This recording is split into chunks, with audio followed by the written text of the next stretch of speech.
ಓಂ ಸಮರ್ಥ ಸದ್ಗುರು ಶ್ರೀ ಸಾಯಿನಾಥಾಯ ನಮಃ. ಶ್ರೀ ಸಾಯಿ ಲೀಲಾಮೃತ ಅಧ್ಯಾಯ 5 ಸರ್ವಜ್ಞ. ಶ್ರೀ ಸಾಯಿ ಸಮರ್ಥರು ಹುಚ್ಚು ಫಕೀರನಂತೆ ಕಂಡರೂ ಅವರ ದಿವ್ಯ ಲೀಲೆಗಳ ಎಷ್ಟು ಆಕಾಶದಲ್ಲಿ ನಕ್ಷತ್ರಗಳಂತೆ, ಸಮುದ್ರ ತೀರದ ಮರಳಿನ ಕಣಗಳಂತೆ, ಮನಸ್ಸಿನಲ್ಲಿ ಹುಟ್ಟುವ ಆಲೋಚನೆಗಳಂತೆ ಭಕ್ತರಿಗೆ ಕ್ಷಣ ಕ್ಷಣವೂ ಅನುಭವಕ್ಕೆ ಬರುತ್ತಲೂ ಅವರ ಹೃದಯವನ್ನು ಪುಲಕಿತಗೊಳಿಸುವವು. ಅವು ಬಾಬಾ ಪ್ರಯತ್ನಪೂರ್ವಕವಾಗಿ ಪ್ರದರ್ಶಿಸಿದವುಗಳಾಗದೆ ಪುಷ್ಪಗಳಿಗೆ ಸೌರಭ ಸುವಾಸನೆದಂತೆ, ಆಕಾಶದಲ್ಲಿನ ಸಂಧ್ಯಾರಾಗದಂತೆ ಅತ್ಯಂತ ಸಹಜವಾಗಿಯೂ ಸಂದರ್ಭೋಚಿತವಾಗಿಯೂ ಅಲಂಕರಿಸುತ್ತಿದ್ದವು. ವಜ್ರಹಾರದಲ್ಲಿನ ಬಂಗಾರದ ತಂತಿಗಳಂತೆ, ಹೂವಿನ ಮಾಲೆಯಲ್ಲಿನ ದಾರದಂತೆ ಈ ಲೀಲೆಗಳೆಲ್ಲದರಲ್ಲಿಯೂ ಶ್ರೀ ಸಾಯಿನಾಥರ ಸರ್ವಜ್ಞತ್ವವು ಹೆಚ್ಚು ಹೆಚ್ಚಾಗಿ ಇಣುಕುತ್ತಲೇ ಇರುತ್ತದೆ. ಅದನ್ನು ಗುರುತಿಸಲಾದವರು ಯಾರನ್ನೂ ಏನೂ ಕೇಳುವ ಅವಶ್ಯಕತೆವಿರದು.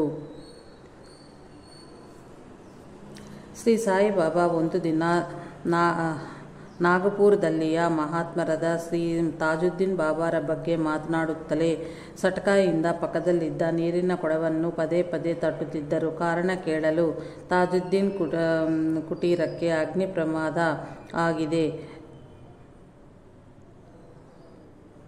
ಅದನ್ನು ಆರಿಸುತ್ತಿರುವನು ಎಂದರು.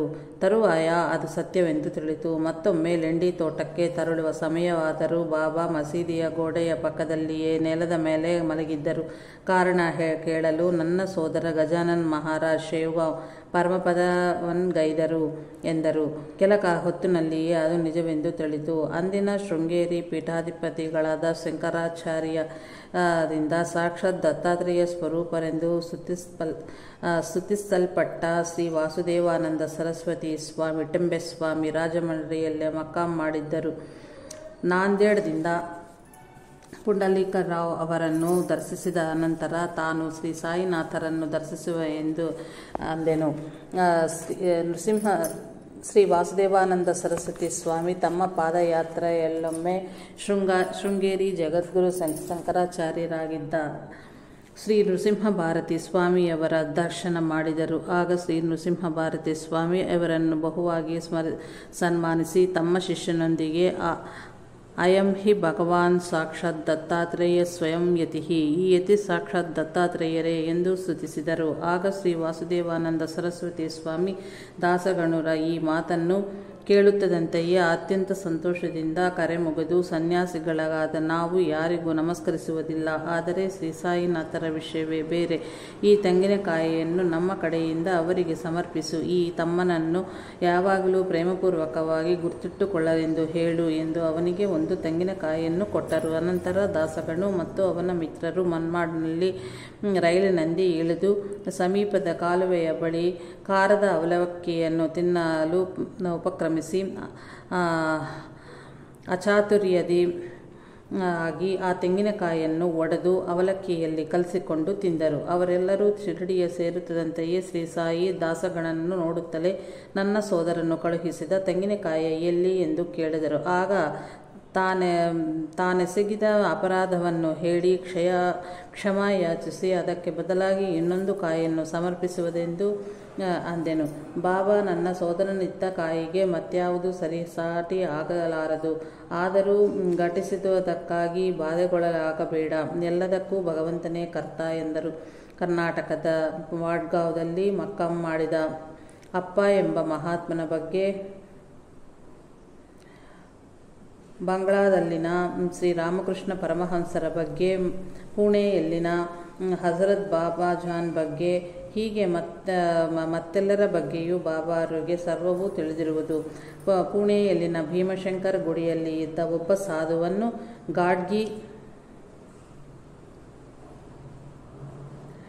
ಗಾಡ್ಗಿಲ್ ಆಗಾಗ ದರ್ಶಿಸುತ್ತಿದ್ದನು. ಆ ಸಾಧು ಒಮ್ಮೆ ಗಾಡ್ಗಿಲ್ನನ್ನು ಶ್ರೀ ಸಾಯಿ ಮಹಾರಾಜರ ದರ್ಶನಕ್ಕೆ ಕಳುಹಿಸಿದರು. ಅವನು ಶಿರಡಿಯ ಸೇರಿ ಇಲ್ಲಿ ಯಾರಾದರೂ ಮಹಾತ್ಮರಿರುವರೇ ಎಂದು ವಿಚಾರಿಸಲು, ಇಲ್ಲಿಯ ಮಸೀದಿನಲ್ಲಿ ಒಬ್ಬ ಹುಚ್ಚ ಫಕೀರು ಮಾತ್ರವೇ ಇರುವನು ಎಂದು ಹೇಳಿದರು. ಶ್ರೀ ಸಾಯಿ ಮುಸಲ್ಮಾನ್ ಎಂಬ ಸಂಶಯ ಹೃದಯದಿಂದಲೇ ಗಾಡ್ಗಿಲ್ ಮಸೀದಿಯ ಸೇರಿದನು. ಆಗ ಬಾಬಾ, ನೀನು ಈ ಮಸೀದಿ ಒಳಗೆ ಬರಬೇಡ, ನಾನು ಮುಸಲ್ಮಾನು, ನೀನು ಆ ಭೀಮಶಂಕರಾಲಯದಲ್ಲಿ ಇದ್ದಿನ ಸಾಧುವಿನ ಕಾಲು ಮೇಲೆ ಬೀಳು ಎಂದು ಗರ್ಜಿಸಿದರು. ಹೀಗೆಯೇ ಒಮ್ಮೆ ಬಾಬಾ ಹಣ್ಣುಗಳನ್ನು ಮಿಠಾಯಿಗಳನ್ನು ಕೊಂಡು ಎಲ್ಲರಿಗೂ ಹಂಚಿದರು. ಅದಕ್ಕೆ ಕಾರಣ ಕೇಳಲು ಈ ದಿನ ಒಬ್ಬ ಮಹಾತ್ಮನ ದರ್ಬಾರ್ನಿಂದ ಒಬ್ಬನು ಇಲ್ಲಿಗೆ ಬಂದಿರುವನು ಎಂದರು. ವಿಚಾರಿಸಲು ಆ ಭಕ್ತ ಸಮೂಹದಲ್ಲಿ ಹುಬ್ಳಿಯಲ್ಲಿ ಶ್ರೀ ಗುರು ಸಿದ್ಧಾರೂಢ ಸ್ವಾಮಿಗಳ ಶಿಷ್ಯರೊಬ್ಬರು ಇರುವುದೆಂದು ತಿಳಿತು. ಇಂತಹ ಮಹಾಮಹಿಮರೆಲ್ಲರ ಬಗ್ಗೆಯೂ ಅನುಕ್ಷಣವೂ ತಿಳಿದುಕೊಳ್ಳಬಲ್ಲ ಸರ್ವಜ್ಞ ಮೂರ್ತಿಗಳಾದ ಶ್ರೀ ಸಾಯಿನಾಥರಿಗೆ ಸಾಮಾನ್ಯರಾದ ಸಾಧುಗಳ ಬಗ್ಗೆಯೂ ತಿಳಿದಿರುವುದು. ಬಾಬಾರ ಮಹಿಮೆಯನ್ನು ಕೇಳಿ 1911ರಲ್ಲಿ ಹರಿದ್ವಾರದಿಂದ ಸೋಮದೇವ ಸ್ವಾಮಿ ಎಂಬ ಸಾಧು ಶಿರಡಿಗೆ ಹೊರಟನು.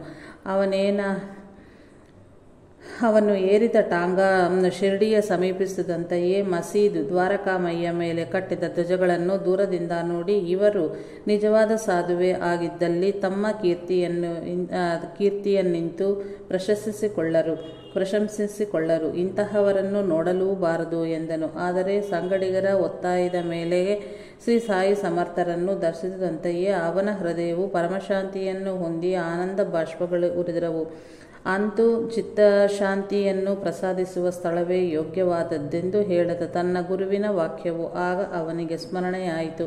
ಆದರೆ ಶ್ರೀ ಸಾಯಿ ಮಹಾರಾಜರಾದರೂ ಕೋಪೋದ್ರಿಕ್ತರಾಗಿ ಧ್ವಜಗಳನ್ನು ಪ್ರದರ್ಶಿಸಿಕೊಳ್ಳುವ ಈ ಕಪಟ ಸಾಧುವನ್ನು ನೋಡಲೂಬಾರದು, ಮತ್ತೆ ಸ್ವಸ್ಥಾನಕ್ಕೆ ಹಿಂದುತಿರುಗಿ ಹೋಗು, ಈ ಮಸೀದಿ ಒಳಗೆ ಬಂದೆಯೋ ಎಚ್ಚರಿಕೆ ಎಂದು ಗರ್ಜಿಸುವ ಮೂಲಕ ಗದರಿದರು. ಆ ಸಾಧು ಶ್ರೀ ಸಾಯಿಯ ಸರ್ವಜ್ಞತ್ವ ಮನಕಂಡು ಪಶ್ಚಾತ್ತಾಪದಿಂದ ಶರಣು ಬಂದು ಕ್ಷಮಾಯಾಚಿಸಿದನು.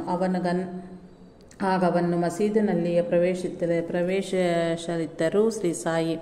ಭಕ್ತ ರೇಗೆ 1914ರಲ್ಲಿ ತನ್ನ ಮಿತ್ರನಾದ ಅವಸ್ಥೇನನ್ನು ಪ್ರೋತ್ಸಾಹಿಸಿ ಶಿರಡಿಗೆ ಕರೆದೊಯ್ದನು. ದಾರಿಯಲ್ಲಿ ಒಂದು ರೈಲ್ವೆ ನಿಲ್ದಾಣದಲ್ಲಿ ಸೈನಿಕ ಅಧಿಕಾರಿ ರೈಲಿನಲ್ಲಿದ್ದ ಪ್ರಯಾಣಿಕರನ್ನು ಕೆಳಗಿಳಿಸಿ ಸೈನಿಕರನ್ನು ಹತ್ತಿಸುತ್ತಿದ್ದನು. ಆದರೆ ಆಶ್ಚರ್ಯವೇನೆಂದರೆ ಅವನು ಇವರಿಬ್ಬರನ್ನು ಮತ್ತೆ ರೈಲಿನಲ್ಲಿ ಹತ್ತಿಸಿದನು. ರೇಗೆ ಇಡೀ ರಾತ್ರಿ ಭಜನೆ ಮಾಡಿದನು. ಅವರು ಶಿರಡಿಯ ಸೇರುತ್ತಲೇ ರೇಗೆಯತ್ತ ಬೆಟ್ಟು ಮಾಡಿ, ಶ್ರೀ ಸಾಯಿ, ಅವನಿಗೆ ಯಾರನ್ನಾದರೂ ಜೊತೆ ಮಾಡಿಕೊಂಡು ಕರೆದುಕೊಂಡು ಬರದಿದ್ದರೆ ತೃಪ್ತಿ ಇರದು. ಅವರು ನನ್ನ ಮಕ್ಕಳನ್ನು ರೈಲಿನಿಂದ ಇಳಿಸಬೇಕೆಂದು ನೋಡಿದರು, ಆದರೆ ಇವರಿಬ್ಬರನ್ನೂ ಇಳಿಸಬೇಡವೆಂದು ಆ ಸೈನಿಕಾಧಿಕಾರಿಗೆ ಹೇಳಿದನು ಎಂದರು. ರೇಗೆಯತ್ತ ಬೆಟ್ಟು ಮಾಡಿ, ನನಗೆ ರಾತ್ರಿ ಇಡೀ ನಿದ್ರೆಯೇ ಇಲ್ಲ, ನನ್ನ ಹಾಸಿಗೆಯ ಸುತ್ತಲೂ ಬಾಬಾ ಬಾಬಾ ಎಂಬ ಇವನ ಕೂಗಿನ ಕರೆಗಳು ಎಂದರು. ನಾವು ಮಾಡುವುದು ಯಾರಿಗೂ ತಿಳಿಯದಿದ್ದರೂ ನಮಗೆ ತಿಳಿಯುತ್ತದೆ. ಹಾಗೆಯೇ ನಮ್ಮಲ್ಲಿಯ ಎಲ್ಲವನ್ನೂ ತಿಳಿದುಕೊಳ್ಳುವುದು ಸಾಯಿನಾಥರೇ ಹೌದು. ಒಮ್ಮೆ ಶ್ರೀಮತಿ ಕಣಿತ್ಕರ್ ದ್ರಾಕ್ಷಿ ಹಣ್ಣುಗಳನ್ನು ಸಮರ್ಪಿಸಿದಾಗ ಬಾಬಾ ಸಾದರ ಪ್ರೀತಿಯಿಂದ ಸ್ವೀಕರಿಸಿದರು. ಆದರೆ ತಕ್ಷಣವೇ ಅದರಿಂದ ಕೊಳೆತು ಹಣ್ಣುಗಳನ್ನು ಮಾತ್ರವೇ ತೆಗೆದುಕೊಂಡು ಮಿಕ್ಕದ ಹಣ್ಣುಗಳನ್ನು ಹಿಂದಿರುಗಿ ಕೊಟ್ಟರು. ಇವುಗಳನ್ನು ನಿಮ್ಮ ಮಕ್ಕಳಿಗೆ ಕೊಡು ಎಂದರು. ಇದರಿಂದ ಬಾಧಪಡುತ್ತಲೇ ಮನೆಯ ಸೇರಿದರು. ಅನಂತರ ಶ್ರೀಮತಿ ಕಣಿತ್ಕರ್ ಮಗಳು, ಅಮ್ಮ, ನೀನು ಹಣ್ಣುಗಳನ್ನು ಬಾಬಾರಿಗೆ ಕೊಡುತ್ತಂತೆಯೇ ಅಯ್ಯೋ ಬಾಬಾ ಆ ಹಣ್ಣುಗಳನ್ನು ಎಲ್ಲರಿಗೂ ಹಂಚಿಬಿಡುವರು, ಅವರ ತಿಂದ ಹಾಗೆಯೂ ಆಗದು, ಅಂತೆಯೇ ನಾವು ತಿಂದೆಯಂತೆಯೂ ಆಗದು ಎಂದನಿಸಿತು ಎಂದಳು. ಮಗಳ ಮನೋಭಾವತಃ ಹೆತ್ತ ತಾಯಿಗೆ ತಿಳಿದಿದ್ದರೂ ಶ್ರೀ ಸಾಯಿಗೆ ತಿಳಿದಿದೆ. ಒಂದು ಬಾರಿ ಗಾಡ್ಗಿಲ್ ಮಾವಿನ ಹಣ್ಣುಗಳನ್ನು ಸಮರ್ಪಿಸಲು ಸ್ವೀಕರಿಸಿ, ಆಹಾ, ಇವನು ಕೊಂಡುಕೊಂಡ ಎಲ್ಲ ಹಣ್ಣುಗಳನ್ನು ನನಗೆ ಸಮರ್ಪಿಸಿದನು. ಆದರೆ ಪಂಡಿತ್ ನನಗಾಗಿ ಕೊಂಡುಕೊಂಡ ಹಣ್ಣುಗಳಲ್ಲಿ ಕೆಲವನ್ನು ತಿಂದು ಮಿಕ್ಕದ ಹಣ್ಣುಗಳನ್ನು ಕೊಟ್ಟನು ಎಂದರು. ಪಂಡಿತ್ ನಾಚಿ ನೀರಾಗಿ ತಲೆ ತಗ್ಗಿಸಿದನು. ಚೋಳ್ಕರ್ ಎಂಬ ಬಡ ಗುಮಾಸ್ತನು ತಾನು ಪರೀಕ್ಷೆಯಲ್ಲಿ ಉತ್ತೀರ್ಣನಾಗಿ ಉದ್ಯೋಗ ದೊರೆತರೆ ಶಿರಡಿಗೆ ಬಂದು ಕಳ್ಳು ಸಕ್ಕರೆ ಹಂಚುವೆ ಎಂದು ಹರಕೆ ಹೊತ್ತನು. ಅಂತೆಯೇ ಅವನ ಕೋರಿಕೆ ನೆರವೇರಿತು. ಅವನು ಪ್ರತಿನಿತ್ಯವೂ ಚಾನಲ್ಲಿ ಸಕ್ಕರೆ ಬೆರೆಸಿಕೊಳ್ಳುವುದು ನಿಲ್ಲಿಸಿ ಹಾಗೆ ಕೂಡಿಟ್ಟಿದ್ದ ಹಣ್ಣಿನಿಂದ ಶಿರಡಿಯ ಸೇರಿ ಕಲ್ಲು ಸಕ್ಕರೆಯ ಹಂಚಿದನು. ಅನಂತರ ಜೋಗ್ನೊಂದಿಗೆ ಶ್ರೀ ಸಾಯಿ ಇವನನ್ನು ಕರೆದೊಯ್ದು ಹೆಚ್ಚಾಗಿ ಸಕ್ಕರೆ ಬೆರೆಸಿದ ಚಹಾ ಅನ್ನು ನೀಡು ಎಂದರು ಬಾಬಾ. ದಾಸಗಣು ಅತ್ಯಂತ ಆಚಾರ ಪರಾಯಣನು.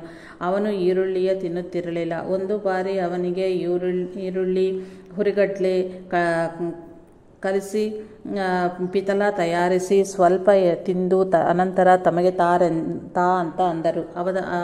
ಅವನದನ್ನು ತರುತ್ತಲೇ ನೀನು ತಿಂದೀಯಾ ಎಂದು ಕೇಳಿದರು. ಅವನು ತಿಂದೆನು ಎಂದನೇ ಹೊರತು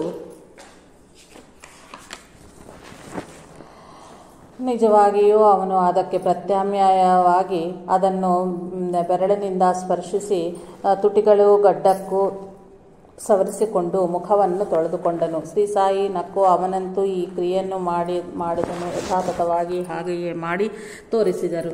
ಈರುಳ್ಳಿ ಅವನ ಪ್ರಕೃತಿಗೆ ಬಲು ಉಪಯೋಗಕಾರಿ ಎಂದು ತಿನ್ನೆಂದು ಹೇಳಿದರು. ಒಮ್ಮೆ ದೀಕ್ಷಿತ್ ಮಸೀದಿಗೆ ಬರುತ್ತಲೇ ಬಾಬಾ ನೀನು ತಾಂಬೂಲ ನೀಡಲಿಲ್ಲ ಎಂದು ಕೇಳಿ ತಾಂಬೂಲ ಪಡೆದರು. ದೀಕ್ಷಿತ್ ಕೋಣೆಯಲ್ಲಿ ತಾನು ಪೂಜೆ ಮಾಡಿದಾಗ ತಾಂಬೂಲವನ್ನು ಅರ್ಪಿಸುವುದು ಮರ್ತನೆಂದು ಅವನಿಗೆ ಆಗ ನೆನಪಾಯಿತು. ಬಿಕ್ಕುಬಾಯಿ ಸಮರ್ಪಿಸಿದ ಹೂ ಮಾಲೆ ಮತ್ತು ನೈವೇದ್ಯವನ್ನು ಶ್ರೀ ಸಾಯಿ ಸ್ವೀಕಾರ ಮಾಡಲಿಲ್ಲ. ಅವುಗಳ ಸ್ವೀಕರಿಸಿ ಎಂದು ಒತ್ತಾಯಪಡಿಸಿದ ಭಕ್ತರೊಂದಿಗೆ ಬಾಬಾ ಈಕೆ ಗೋದಾವರಿಯ ಬಳಿ ಶೋಕದಿಂದ ನನ್ನನ್ನು ನಿಂದಿಸಿದಳು, ಹಾಗೆ ತಂದದ್ದು ನನಗೆ ಬೇಡ ಎಂದರು. ಆಕೆ ಪಟ್ಟು ಹಿಡಿದು ಮಾಲೆಯ ಬಾಬಾರ ಕೊರಳಿಗೆ ಧಾರಣೆ ಮಾಡಲು ಮುಂದಾದಾಗ ಅದು 3 ತುಂಡುಗಳಾಗಿ ಕೆಳಗೆ ಬಿದ್ದಿತ್ತು. ನಿಜವೇ ಸಾಯಿನಾಥರು ತನ್ನ ಸ್ನೇಹಿತೆಯಾದ ರಾಧಾಕೃಷ್ಣ ಆಯಿಯ ಪ್ರಾಣ ಕಾಪಾಡಲಿಲ್ಲವೆಂದು ಆಕೆ ಕೋಪರ್ಗಾಂವ್ನಲ್ಲಿ ಗೋದಾವರಿಯ ಬಳಿ ಸಾಯಿನಾಥರನ್ನು ನಿಂದಿಸಿ ಸೋಕಿಸಿ ಅನಂತರ ಆ ಮಾಲೆಯನ್ನು ನೈವೇದ್ಯವನ್ನು ತೆಗೆದುಕೊಂಡು ಶಿರಡಿಗೆ ಬಂದಳು. ಹಾಗೆಯೇ ಒಬ್ಬ ನ್ಯಾಯವಾದಿ ಬಂದು ನಮಸ್ಕರಿಸಿದಂತೆಯೇ ಶ್ರೀ ಸಾಯಿ ಕೆಲವರು ದೊಡ್ಡ ಕಳ್ಳರು ಪಾದಗಳ ಮೇಲೆ ಬಿದ್ದು ದಕ್ಷಿಣೆ ಸಮರ್ಪಿಸುವರು, ಬೆನ್ನ ಹಿಂದೆ ಅವರೇ ವಿಮರ್ಶಿಸುವರು ಎಂದರು. ಪಂಡರಾಪುರದಲ್ಲಿ ಒಬ್ಬ ದೊಡ್ಡ ವ್ಯಕ್ತಿಯು ತನ್ನ ಜ್ವರ ತಗ್ಗಿಸಲೆಂದು ಬಾಬಾರ ಆಶ್ರಯಿಸುವುದು ಮೂಢನಂಬಿಕೆ ಎಂದು ಆ ನ್ಯಾಯವಾದಿ ವಿಮರ್ಶೆಗೈದಿದ್ದನು. ಸದಾಶಿವಗೆ ಬೆಳಿಗ್ಗೆ 9 ಗಂಟೆಗೆ ಭೋಜನಗೈಯುವುದು ನಿತ್ಯಾಭ್ಯಾಸವಾಗಿತ್ತು. ಆದ್ದರಿಂದ ಆ ದಿನ 11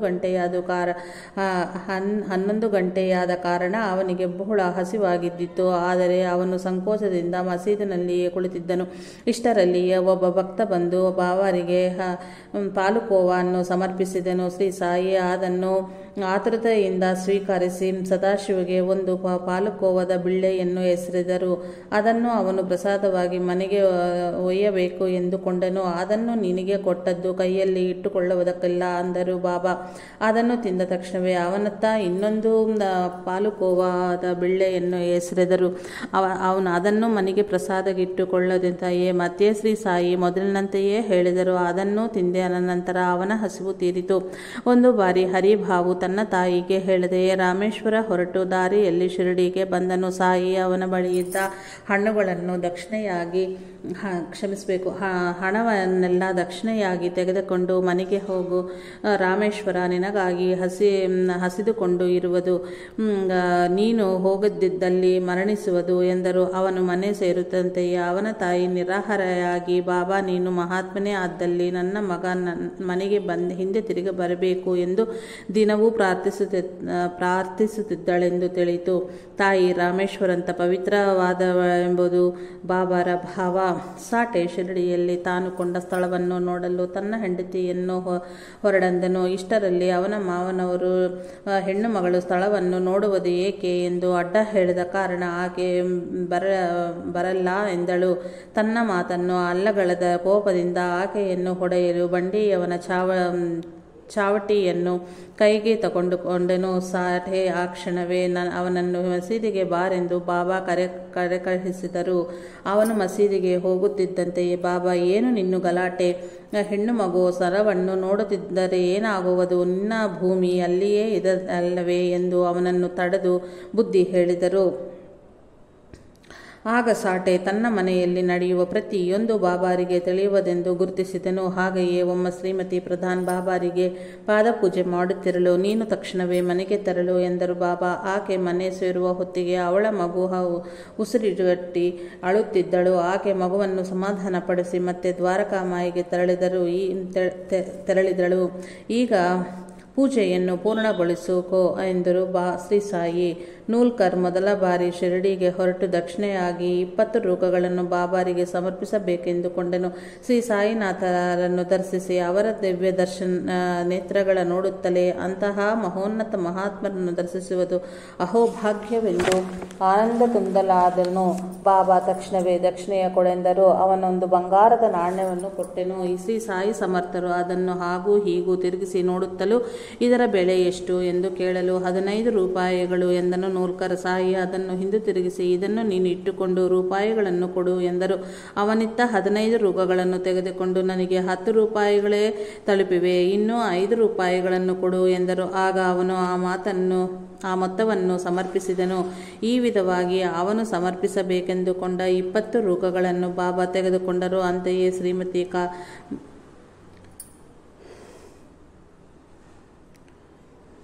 ಶ್ರೀಮತಿ ಬಾಪಟ್ 4 ಆಣೆಗಳನ್ನು ಸಮರ್ಪಿಸಿದಾಗ ಬಾಬಾ ನಗುತ್ತಲೇ ಮಿಕ್ಕ 4 ಆಣೆಗಳನ್ನು ಈಯದೆ ಈ ಬಡ ಬ್ರಾಹ್ಮಣನನ್ನು ಏಕ ಮೋಸಗೊಳಿಸುವೆ ಎಂದರು. ಆಕೆ ನಾಚಿಕೆ ನೀರಾಗಿ ಮತ್ತೆ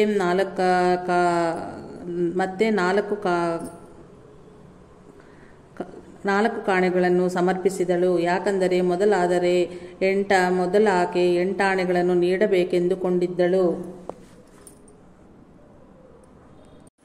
ಭಕ್ತನೊಬ್ಬ ಬಾಬಾರಿಗೆ ದಕ್ಷಿಣೆಯನ್ನು ಶ್ಯಾಮನ ಹೆಸರಿಗೆ 2 ರೂಪಾಯಿಗಳನ್ನು ಹಣ ಆದೇಶ ಮನಿ ಆರ್ಡರ್ ಮಾಡಿದನು. ಅದು ಒಂದು ಸೇರಿದಾಗ ಬಾಬಾ ಭಿಕ್ಷೆಗೆ ತೆರಳಿದ್ದರು.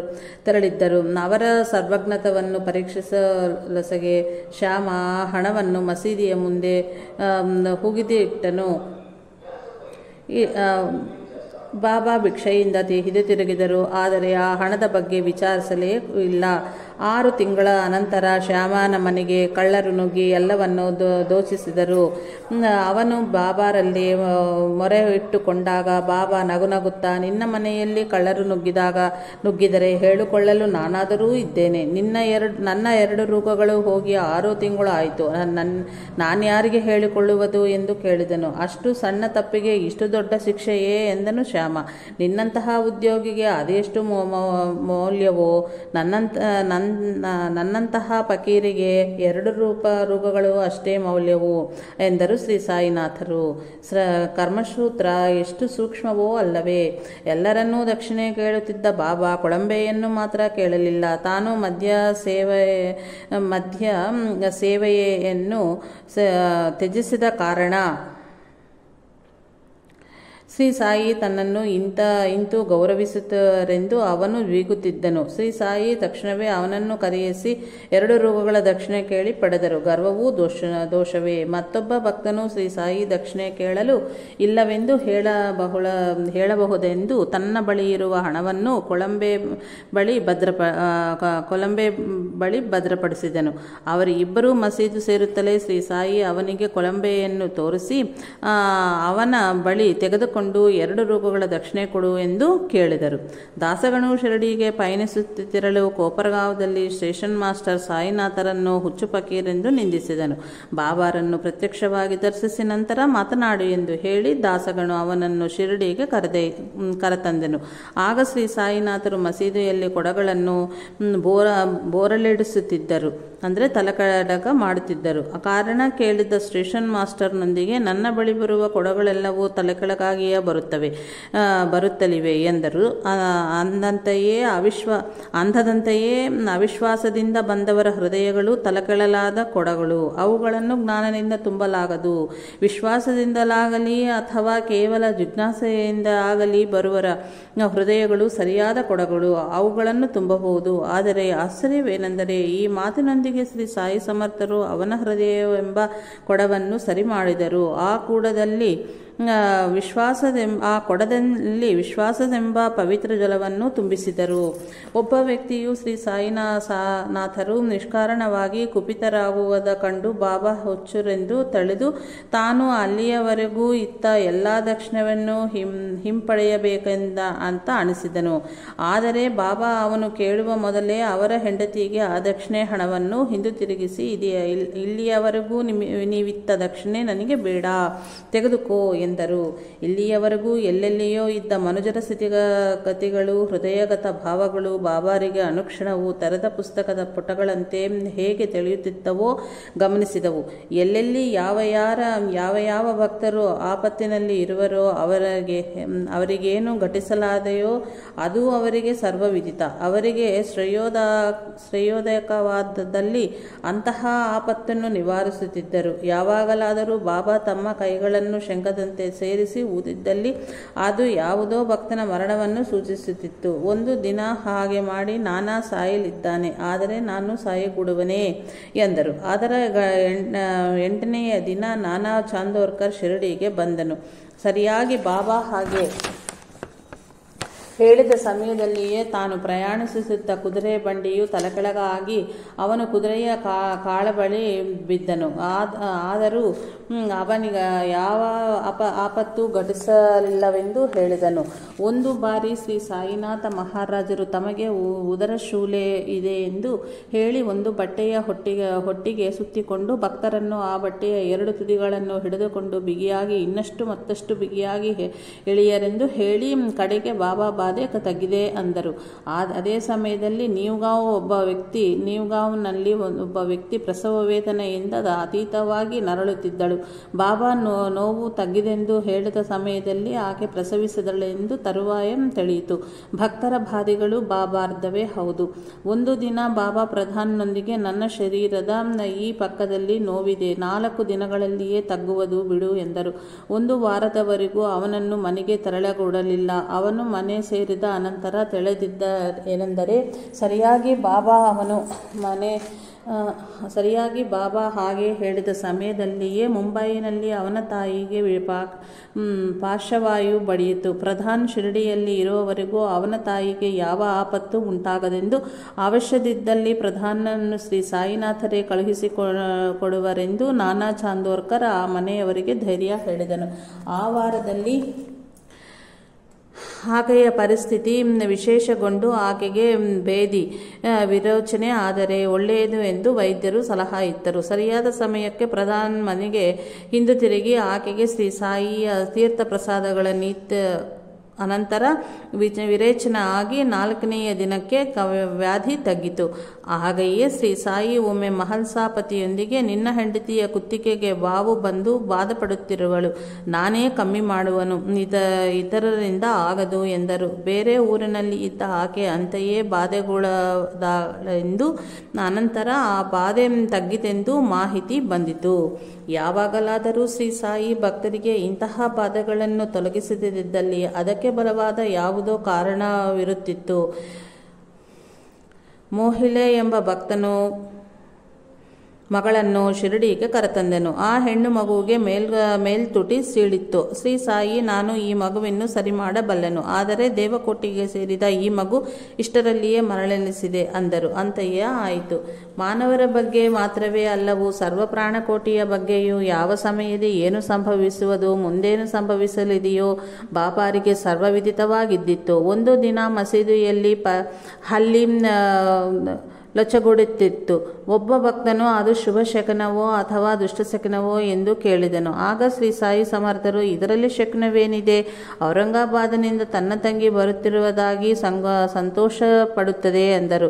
ಅಂದಿನ ಮಧ್ಯಾಹ್ನವೇ ಒಬ್ಬ ಭಕ್ತನು ಕುದುರೆಯ ಮೇಲೆ ಸವಾರಿಗೊಂಡು ಶಿರಡಿಗೆ ಬಂದು ಅದನ್ನು ದ್ವಾರಕಾಮಾಯಿಯ ಮುಂಭಾಗದಲ್ಲಿ ಕಟ್ಟಿದನು.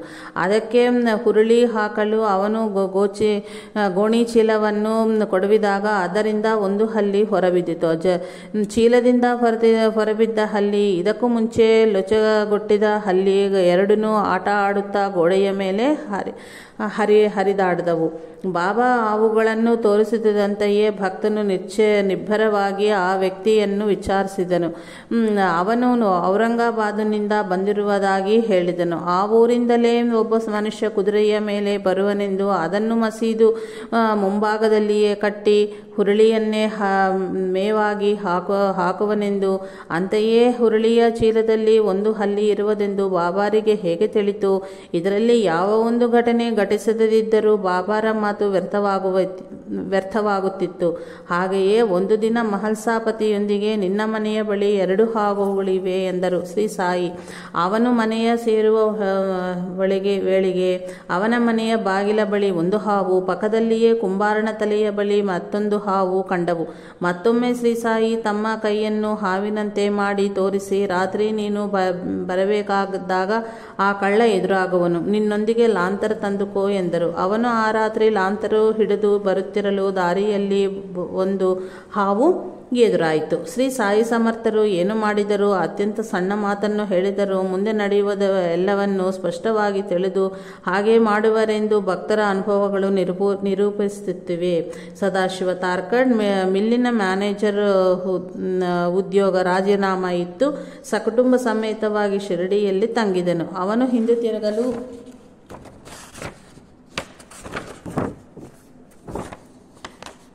ಪ್ರಯಾಣ ಬೆಳೆಸಿದಾಗ ಶ್ರೀ ಸಾಯಿ ಅದೇ ಆಶೀರ್ವದಿಸಿ ಪುಣೆಯ ಮಾರ್ಗದಿಂದ ಹಿಂದಿರುಗೆಂದರು. ಅವನ ಹೆಂಡತಿ ಮನ್ಮಾಡ್ ಮಾರ್ಗದಿಂದ ಹೋದಲ್ಲಿ ಖರ್ಚು ಕಡಿಮೆ ಆಗುವುದೆಂದು ಎಷ್ಟು ವಿಧದಲ್ಲಿ ಹೇಳಿದರು. ಅವನು ಮಾತ್ರ ಶ್ರೀ ಸಾಯಿ ಹೇಳಿದಂತೆಯೇ ಪುಣೆಯ ಸೇರಿ ಒಬ್ಬ ಸ್ನೇಹಿತನಲ್ಲಿ ತಂಗಿದನು. ಅಲ್ಲೊಬ್ಬ ಮಿಲ್ಲಿನ ಒಡೆಯ ಭೇಟಿಯಾಗಿ ಅವನಿಗೆ ತಕ್ಷಣವೇ ಉದ್ಯೋಗವನ್ನು ಕೊಟ್ಟನು. ಶ್ರೀ ಸಾಯಿನಾಥರನ್ನು ನಂಬಿದರೆ ಸಾಕು, ಏನೂ ಕೋರಬೇಕಾದ ಅವಶ್ಯವಿರದು.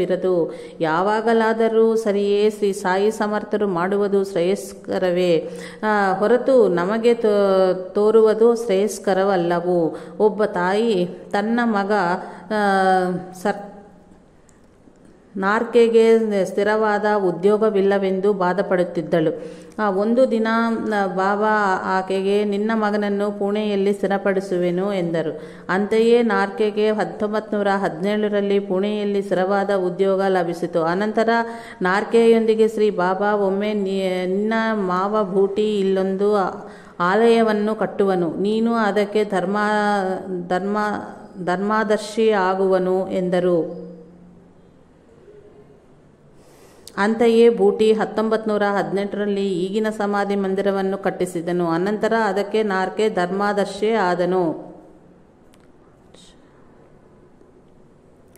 ಒಂದು ಬಾರಿ ಬಾಬಾರಿಗೆ ಯಾರೋ ಭಕ್ತರು ಮಾವಿನ ಹಣ್ಣುಗಳನ್ನು ಕಳುಹಿಸಿದರು. ಬಾಬಾ ಅವುಗಳನ್ನು ಭಕ್ತರಿಗೆ ಹಂಚುತ್ತಿತ್ತಲೇ ಇವು ದಾಮ್ಯಾಗೆ ಎಂದು 8 ಹಣ್ಣುಗಳನ್ನು ಒದಗಿಟ್ಟರು. ಅವನು ಇಲ್ಲಿ ಇಲ್ಲವೇ ಅಂದರು. ಶ್ರೀ ಸಾಯಿ, ಅವನು ಈಗಲೇ ಕೋಪರಗಾಂವ್ ಸೇರಿರುವನು, ಕೆಲ ಹೊತ್ತಿನಲ್ಲಿಯೇ ಬರುವನು ಎಂದರು. ಹಾಗೆಯೇ ಕೆಲ ಹೊತ್ತಿನಲ್ಲಿಯೇ ದಾಮೋದರ್ ರಾಸ್ನೆ ಬಂದನು. ಅಷ್ಟರಲ್ಲಿಯೇ ಆ ಹಣ್ಣುಗಳಿಂದ 4 ಹಣ್ಣುಗಳನ್ನು ಮಕ್ಕಳು ಎತ್ತಿಕೊಂಡು ಹೋದರು. ಶ್ರೀ ಸಾಯಿ, ದಾಮ್ಯ, ಈ ಹಣ್ಣುಗಳನ್ನು ತಿಂದು ಸಾಯಿ ಎಂದರು.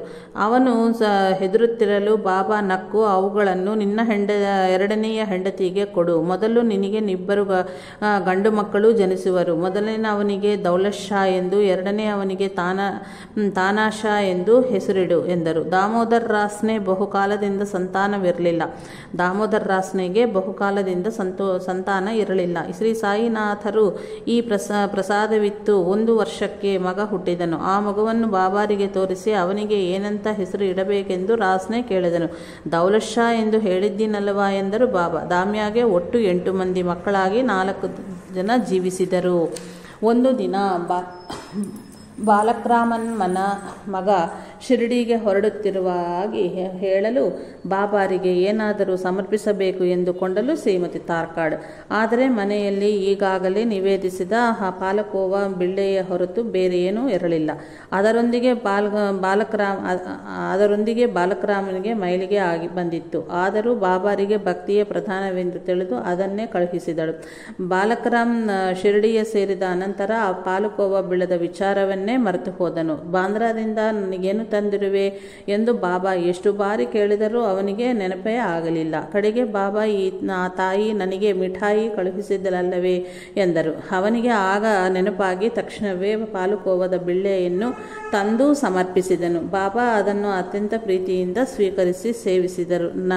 ನಮ್ಮ ಹೃದಯದ ಶೋಕವಿಲ್ಲದಿದ್ದರೆ ಮೈಲಿಗೆ ಸೋಕಿದರೂ ಬಾಬಾರ ಪೂಜೆಯನ್ನು ನಿಲ್ಲಿಸಬೇಕಾಗಿಲ್ಲ ಒಂದು ಬಾರಿ ನಾನಾ ಚಾಂದೋರ್ಕರ್ ಮತ್ತು ಒಬ್ಬ ಹರಿಕಥಾದಾಸನೊಂದಿಗೆ ಶಿರ್ಡಿಯಿಂದ ಹಿಂದಿರುಗಲು ಹೊರಟು ಹೋದಾಗ ಬಾಬಾ ಅವರಿಬ್ಬರನ್ನು ಭೋಜನಗೈದು ಹೊರಡರಿ ಎಂದರು. ಆ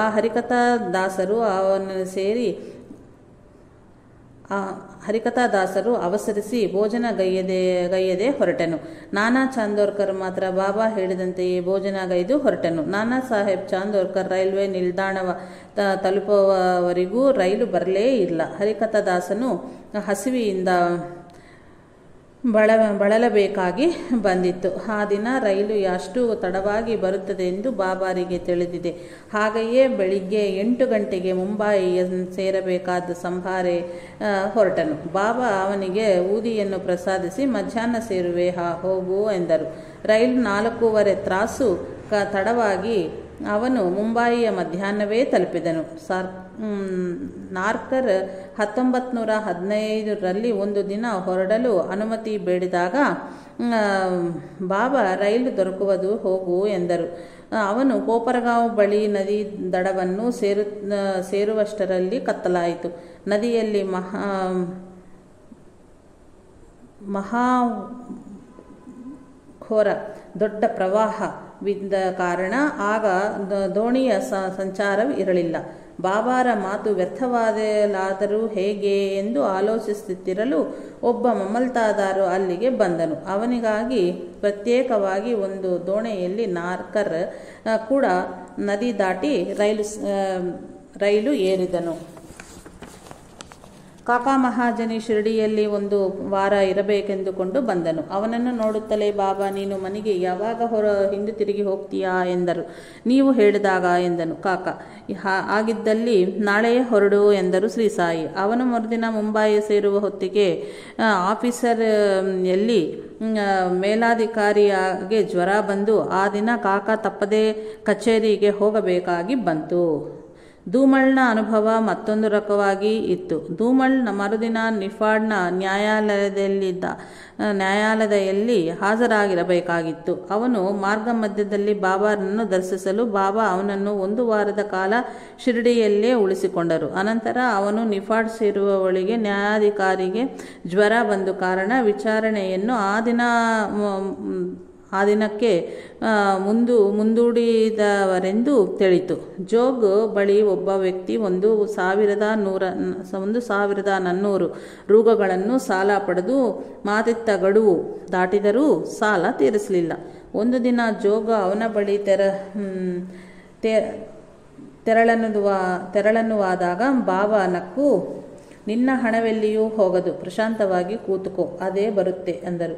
ಜೋಗ್ ಕೋಪದಿಂದ, ನಾನು ಅಲ್ಲಿಗೆ ಹೋದಿದ್ದರೆ ಕೊಡುವದವನು ಯಾರು? ದಾವೆ ಹೊಡೆದಿದ್ದರೆ ಹಾಗೇ ಕೊಡುವನು, ಅದು ಬರದಿದ್ದರೆ ನಾನಿಲ್ಲಿ ಹೇಗೆ ಬದುಕುವುದು? ನಿಮ್ಮ ಸೇವೆಯನ್ನೆಂತೂ ಹೆಂಗ ಮಾಡಬೇಕು ಎಂದು ಕೇಳಿದನು. ಬಾಬಾ ಹೊರಡಲು ಅನುಮತಿ ನೀಡದ ಕಾರಣ ಅವನು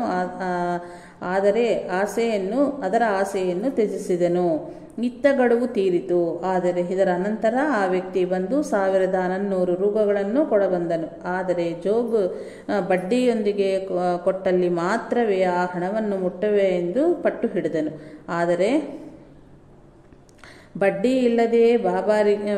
ಇಲ್ಲದೆಯೇ ತೆಗೆದುಕೊಳ್ಳೆ ಎಂದು ಶ್ರೀ ಸಾಯಿ ಹೇಳಿದ ಕಾರಣ ಜೋಗ ಆ ಹಣವನ್ನು ಬಾಬಾರಿಗೆ ಅರ್ಪಿಸಿದನು. ಶ್ರೀ ಸಾಯಿ ಅದರಲ್ಲಿ ಸ್ವಲ್ಪ ಮಾತ್ರ ತೆಗೆದುಕೊಂಡು ಮಿಕ್ಕಿದ್ದನ್ನು ಅವನಿಗೆ ಹಿಂದಿರುಗಿಸಿದರು.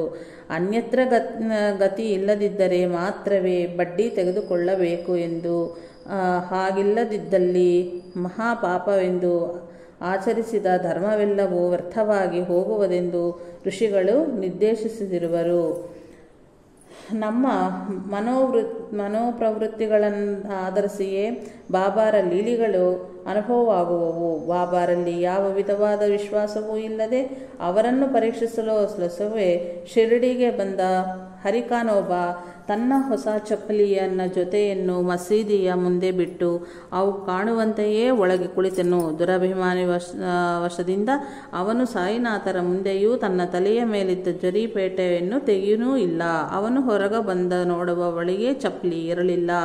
ಅವನು ಭೋಜನಗೈದು ವಿಚಾರಗ್ರಸ್ತನಾಗಿ ತನ್ನ ತಂಗುದಾಣದ ತಲುಪಿದ ನಂತರ ಒಬ್ಬ ಹುಡುಗ ಆ ಚಪ್ಪಲಿ ಜೊತೆಯನ್ನು ತನ್ನ ಕೋಲಿಗೆ ಸಿಕ್ಕಿಸಿಕೊಂಡು ಹರಿ ಕಾ ಬೇಟ ಜರಿ ಕಾ ಪೇಟ, ಹರಿಯ ಮಗ ಜರಿಪೇಟ ಉಳ್ಳವನು ಯಾರು ಎಂದು ಕೂಗುತ್ತಾ ಬರುತ್ತಿದ್ದನು. ಅವನನ್ನು ಕರೆದು ವಿಚಾರಿಸಲು ಸಾಯಿ ಆ ಹುಡುಗನಿಗೆ ಚಪ್ಪಲಿ ಜೊತೆಯನ್ನೇ ಇತ್ತು. ಈ ವಿಧವಾಗಿ ವಿಚಾರಿಸಿ ಅವುಗಳನ್ನು ಅದರ ಒಡೆಯನಿಗೆ ನೀಡೆಂದು ಹೇಳಿರುವರೆಂದು ತಿಳಿತು. ಈ ಶ್ರೀ ಸಾಯಿ ಸಮರ್ಥರಾಗೆ ತನ್ನ ಪುಟ್ಟು ಪೂರ್ವೋತ್ತರಗಳು ತಿಳಿಯದೆ ಎಂದು ಕಾನೋಬ ಅರಿತನು. ಇಂತಹ ಮಹಾಮಹಿಮಾನ್ವಿತರನ್ನು ಸದಾ ಸರ್ವದಾ ಸ್ಮರಣಗೈಯಲು ಅವರ ಪಟವನ್ನು ಬಳಿ ಇಟ್ಟುಕೊಳ್ಳುವುದು ಸಮಂಜಸವೇ ಆಗಿದೆ. ಆದರೆ ಅಷ್ಟು ಮಾತ್ರ ಸಾಲದು. ಒಂದು ದಿನ ಕೆಲ ಯುವಕರು ಬಾಬಾರ ಭಾವಚಿತ್ರ ಫೋಟೋ ತೆಗೆದುಕೊಳ್ಳುವರೆಂದು ಶ್ಯಾಮನನ್ನು ಕೇಳಿದರು. ಬಾಬಾ ಲೆಂಡಿ ತೋಟದಿಂದ ಹಿಂದಿರುವ ಸಮಯದಲ್ಲಿ ಸಾಟೆವಾಡದ ಬಳಿ ನಿಲ್ಲಿಸುವೆನೆ ಎಂದು ಆಗ ಫೋಟೋ ತೆಗೆದುಕೊಳ್ಳರೆಂದು ಅವರೊಂದಿಗೆ ಶ್ಯಾಮ ಗುಪ್ತವಾಗಿ ಹೇಳಿದನು. ಅನಂತರ ಲೆಂಡಿ ತೋಟದಿಂದ ಹಿಂದಿರುಗಿ ಬರುವಾಗ ಬಾಬಾ, ಶ್ಯಾಮ, ಏನಿದು ಗದ್ದಲ? ಫೋಟೋ ತೆಗೆಯಬೇಡವೆಂದು ಹುಡುಗರಿಗೆ ಹೇಳು. ಅಡ್ಡ ಗೋಡೆಗಳನ್ನು ಉರುಳಿಸಿದರಷ್ಟೇ ಸಾಕು ಎಂದು ಸರಸರನೆ ನಡೆಯುತ್ತಾ ಹೊರಟು ಹೋದರು. ಯುವಕರು ಮಧ್ಯವರ್ತಿಗಳ ಆಶ್ರಯಿಸದೆ ನೇರವಾಗಿ ಬಾಬಾರನ್ನೇ ಆಶ್ರಯಿಸಿದಲ್ಲಿ ಅವರ ಕೆಲಸ ಆಗುತ್ತೇನೋ. ರಾಗದ್ವೇಷಗಳ ಬಿಟ್ಟು ಎಲ್ಲರಲ್ಲಿಯೂ ಬಾಬಾ ಇರುವರೆಂದು ಗುರುತಿಸುವುದೇ ಅಡ್ಡಗೋಡೆಗಳನ್ನು ಉರುಳಿಸುವುದೆಂದರೆ. ಮತ್ತೊಂದು ದಿನ ತಮ್ಮನ್ನು ದರ್ಶಿಸಲು ಬಂದ ಒಬ್ಬ ಭಕ್ತನನ್ನು ತಾವೇ ಕೇಳಿ ಫೋಟೋ ತೆಗೆಸಿಕೊಂಡರು. ಬಾಬಾ ಎಲ್ಲರೂ ಆಶ್ಚರ್ಯ